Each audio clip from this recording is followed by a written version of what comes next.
જ્ઞાનના આ ઓટલે આપનું સ્વાગત છે. અહીં આપણે શીખવાની પ્રક્રિયાને એકદમ સરળ અને સ્પષ્ટ બનાવીએ છીએ. તો આજે આપણે ગણિતના એક મહત્વના પાયા એટલે કે અપૂર્ણાંકોને સમજવાના છીએ.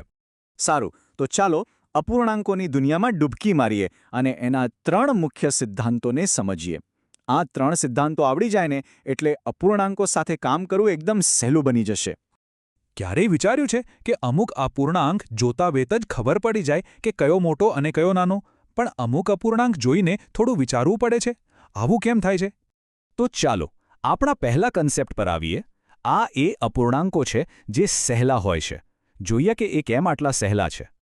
આ પહેલા પ્રકારને કહેવાય છે સમચ્છેદી અપૂર્ણાંક. અને નિયમ એકદમ સીધો અને સરળ.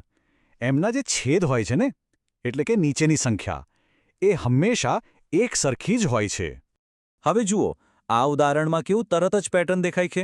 1/7, 2/7, 5/7. દરેક અપૂર્ણાંક એ એક જ આખા ભાગનો એટલે કે 7મા ભાગનો હિસ્સો છે. અને બસ આ જ કારણે એમની સરખામણી કરવી રમતવાત છે. ખાલી ઉપરની સંખ્યા એટલે કે અંશ જોવાનો. જેનો અંશ મોટો એ અપૂર્ણાંક મોટો. એકદમ સિમ્પલ. ઓકે, હવે વાત કરીએ એ અપૂર્ણાંકોની જે થોડા અઘરા લાગે છે, જે થોડો પડકાર આપે છે.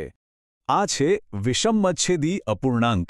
અને એમની ખાસિયત એ જ છે કે એમના બધા છેદ એટલે કે નીચેની સંખ્યા જુદી જુદી હોય છે. અહીં જુઓ, દરેક અપૂર્ણાંકના કુલ ભાગોની સંખ્યા જ અલગ છે. એક પિઝાના 3 ટુકડા છે, બીજાના 5. હવે કોનો ટુકડો મોટો એ સીધું કેવી રીતે કહેવાય? તો મુદ્દાની વાત એ છે કે એમની સીધી સરખામણી થઈ જ ન શકે. એના માટે એક વધારાનું સ્ટેપ લેવું પડે છે, જેમ કે લસા શોધવો. હવે એમની સરખામણી કરતા પહેલાં ચાલો એક એવી રીત જોઈએ જે બધા જ અપૂર્ણાંકો માટે કામ લાગે છે. એક સુવર્ણ નિયમ. આને કહેવાય સંક્ષિપ્ત સ્વરૂપ. સમજો કે કોઈ પણ અપૂર્ણાંકને એકદમ સાફ સફાઈ કરીને વ્યવસ્થિત કરી દેવાનું, જેથી એની સાથે કામ કરવું બિલકુલ સહેલું બની જાય. સંક્ષિપ્ત સ્વરૂપમાં લાવવા માટે બસ 2 જ સ્ટેપ છે.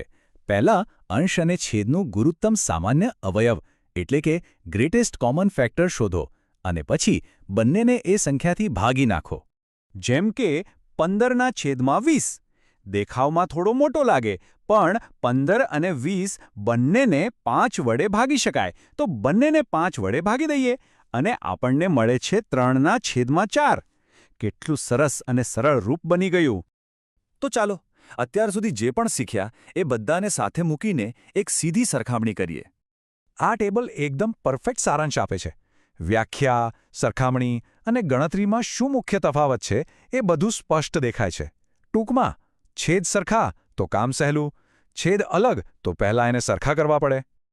તો હવે પછી જ્યારે કોઈ અપૂર્ણાંક સામે આવશે ત્યારે શું તરત જ ઓળખી શકાશે કે આ રસ્તો સહેલો છે કે પછી થોડી સ્ટ્રેટેજી વાપરવી પડશે? આ સમજૂતી જોવા બદલ ખૂબ ખૂબ આભાર. જો આવા જટિલ વિષયોને આટલી જ સરળતાથી સમજવા હોય તો અમારી ચેનલને સબસ્ક્રાઇબ કરવાનું ભૂલતા નહીં.